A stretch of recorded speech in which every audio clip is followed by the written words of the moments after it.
Assalamualaikum, a very good morning.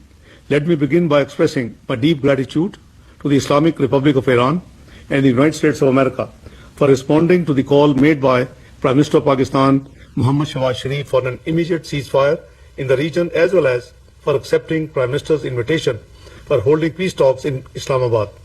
The delegation of the United States of America was headed by the U.S. Vice President J.D. Vance, and the delegation of the Islamic Republic of Iran was headed by Speaker of the Iranian Parliament, Bakhar Ghalibaf, arrived yesterday in Pakistan to participate in Islamabad talks. I, along with the Chief of Defence Forces and Army Chief, Marshal Sayyid Asim Munir, helped mediate several rounds of intense and constructive negotiations between the two sides that continued through the last 24 hours and ended this morning. On behalf of Pakistan, I would like to express gratitude to the two sides for appreciating Pakistan's efforts to help achieve the ceasefire and its mediatory role. We hope that the two sides continue with the positive spirit to achieve durable peace and prosperity for the entire region and beyond.